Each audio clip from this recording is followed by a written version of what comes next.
Today we will learn what is adjective clause. So what is adjective clause? Adjective clauses are those clauses which acts like adjective in a sentence. So what does adjective do? No, it provides additional information about noun or pronoun. It tells us about the qualities of noun or pronoun. For example, if I say Ria is a hardworking girl, so here Ria is a noun and her quality is she is hardworking. So hardworking is a quality which is attributed to Ria. Okay, so and adjective clauses comes immediately after the noun or pronoun. Identifying words are who, where, which, whose, whom, that. मतलब ये सारे words अगर हो किसी sentence में तो वो adjective clause ही होगा.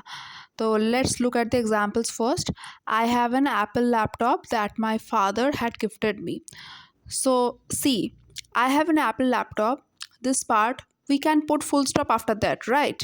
So this is an independent clause, and that my father had gifted me, this is would be dependent clause, because वो that my father had gifted me, this part is dependent on the first part.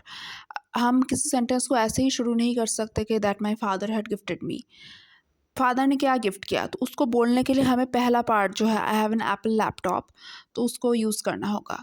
तो the green part would be independent clause in all the sentences. The green part would be independent clause and the black part would be dependent clause. Okay, so another thing to remember that इसमें दो clauses है. Okay, तो I have an Apple laptop ये होगा independent clause and that my father had gifted me ये हो गया dependent clause. हमको कैसे पता चला? दैट आई होगा सब्जेक्ट, हैव होगा वर्ब. ओके, तो हो गया सब्जेक्ट वर्ब का एक सेट. अब देखो दूसरे पार्ट में माई फादर क्या होगा? सब्जेक्ट, हैड होगा वर्ब, तो हो गया सब्जेक्ट वर्ब का और एक सेट आ गया. तो दो सेट है ना, सब्जेक्ट वर्ब, तो दो क्लॉजेस हो गए. नेक्स्ट सेंटेंस देखो, Venky loves Chennai where he was born and spent his entire childhood. ये एडजेक्टिव क्लॉजेस क्यों होगा? क्योंकि ये वेयर है और ये वेंकी लव्स चेन्नई, चेन्नई के बारे में बोल रहा है ना कि वहाँ पे वो बॉर्न हुआ और उसने अपना पूरा जो चाइल्डहुड है तो वो उसने वहाँ पे बिताया. तो एक डिस्क्रिप्शन, एक एडजेक्टिव की तरह काम कर रहा है, एक डिस्क्रिप्शन एक मिल रहा है हमें, है ना. तो ये हो गया adjective clause. Venky loves Chennai ये हो गया independent clause and where he was born and spent his entire childhood ये हो गया डिपेंडेंट क्लॉज. नेक्स्ट एग्जाम्पल देखो, Ram who posted in Kanyakumari last month got his promotion letter today. अब इसमें देखो, Ram got his promotion letter today, अगर हम इतना बोलेंगे तभी समझ में आएगा ना.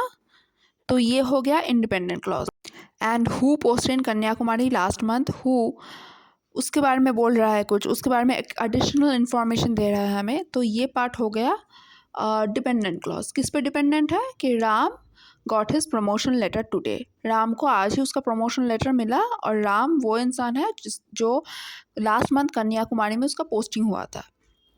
हो गया, तो राम सब्जेक्ट है, गॉट हो गया verb. Then next dependent clause में क्या है कि हु सब्जेक्ट है, देन पोस्टेड हो गया verb. Okay, then next example, Rita is a brilliant student, ये हो गया independent clause. And whose grandfather passed away last year, ये हो गया डिपेंडेंट क्लॉज. ओके, अब देखो इंडिपेंडेंट डिपेंडेंट का मामला क्या है. देखो, Rita is a brilliant student, एक सेंस आ रहा है ना कि रिया बहुत एक ब्रिलियंट स्टूडेंट है, एक सेंस आ रहा है, तो ये हो गया independent clause. And whose grandfather passed away मतलब क्या है, किसका?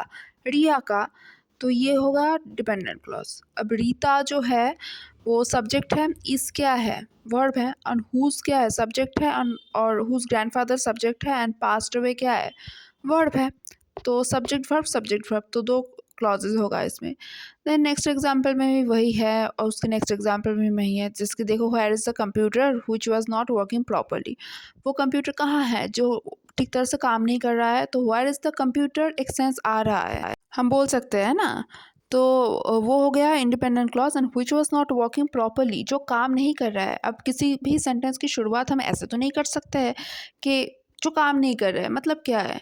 तो उसके लिए हमें फर्स्ट पार्ट जो कि इंडिपेंडेंट क्लॉज है उसका इस्तेमाल करना पड़ेगा. तो वेयर इज़ द कंप्यूटर, यहाँ पे ये हो गया independent clause. And which was not working properly, ये हो गया डिपेंडेंट क्लॉज. अब देखो, वेयर इज़ द कंप्यूटर और which was not working properly, वो कंप्यूटर कहाँ है जो ठीक तरह से काम नहीं कर रहा है. कंप्यूटर के बारे में बोल रहा है ना, कंप्यूटर के बारे में एक एडिशनल इन्फॉर्मेशन दे रहा है कि वो काम नहीं कर रहा है, तो ये हो गया एडजेक्टिव क्लॉज इसलिए. देखो, the children who belong to this generation are very smart. Children जो इस जनरेशन से बिलोंग करते हैं वो बहुत ही स्मार्ट होते हैं, है ना। चिल्ड्रन के बारे में बोल रहा है तो इसलिए ये भी हो गया एडजेक्टिव क्लॉज। तो always remember that adjective clause is just like adjectives which provides additional information about noun or pronoun. Okay, जो हमें noun और pronoun के बारे में और भी सारी बातें बताता है कि वो कैसा है क्या नहीं है, ये सारी बातें। ओके, उसको उसके क्वालिटी के बारे में बताता है, कुछ भी उसके बारे में कोई भी अगर एडिशनल इन्फॉर्मेशन दे तो वो हो गया adjective clause. Okay, simple, right. So okay, thank you for watching. If you like this video, please subscribe to my channel. It means the world to me. Thank you.